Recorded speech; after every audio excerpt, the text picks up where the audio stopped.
भगवान शिव का जन्म कैसे हुआ था? नमस्कार मित्रों, आप देख रहे हैं आपका अपना YouTube चैनल संसार दर्पण ज्ञान। मित्रों, अगर आपको यह जानकारी पूर्णता अच्छे से समझनी है तो वीडियो को बिना स्क्रिप्ट किए वीडियो के अंत तक बने रहिए। और यदि आप इस वीडियो को पहली बार देख रहे हैं तो चैनल को सब्सक्राइब कर बेल आइकन को ऑन जरूर कीजिए। दोस्तों, भगवान शिव के बारे में ऐसा कहा जाता है कि भगवान शिव त्रिलोक के आदि और अंत के देवता हैं, जिनके आगे दुनिया की सभी शक्तियां असफल हो जाती हैं। लेकिन क्या आपको मालूम है आखिर भगवान शिव का जन्म कैसे हुआ था? उनकी माता कौन थी और उनके पिता का नाम क्या था?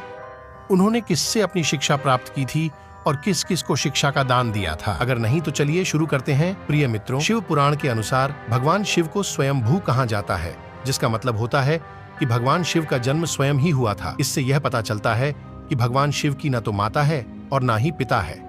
इसी कारण से भगवान शिव पंचतत्व से भी परे हैं, जिस कारण से इन्हें मृत्यु का भी भय नहीं है और ना ही उनकी कभी मृत्यु होती है। विष्णु पुराण के अनुसार भगवान शिव के जन्म के बारे में बताया गया है कि भगवान विष्णु के माथे से निकलने वाले तेज के कारण भगवान शिव जी की उत्पत्ति हुई थी और उनके नाभि से निकलते हुए तेज से कमल पर विराजमान ब्रह्मा जी का जन्म हुआ था।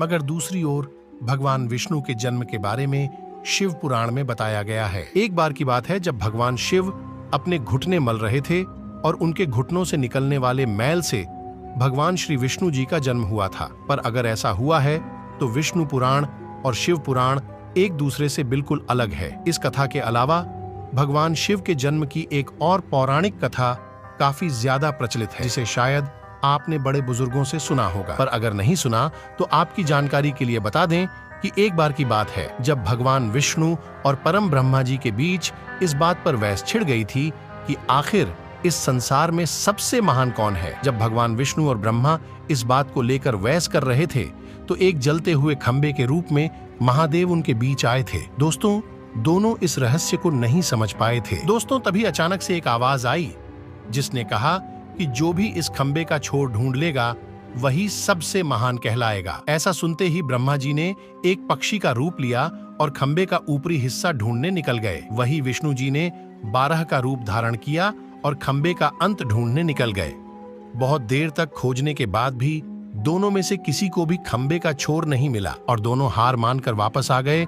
जिसके बाद भगवान शिव अपने असली रूप में आए और फिर भगवान विष्णु और ब्रह्मा जी ने यह मान लिया कि महादेव ही सबसे महान और शक्तिशाली हैं। इससे बड़ी शक्ति इस दुनिया में कोई नहीं है। इसके साथ ही शिव पुराण में दर्शाया गया खम्मा इस बात को दर्शाता है कि ना ही भगवान शिव जन्मे थे और ना ही उनका कोई अंत है। और एक कारण तो यही है कि भगवान शिव को शंभू कहा जाता है, यानी भगवान शिव का अंत है ही नहीं, बेअजर अमर है। प्रिय दोस्तों, जानकारी कैसे लगी कमेंट में जरूर बताएं।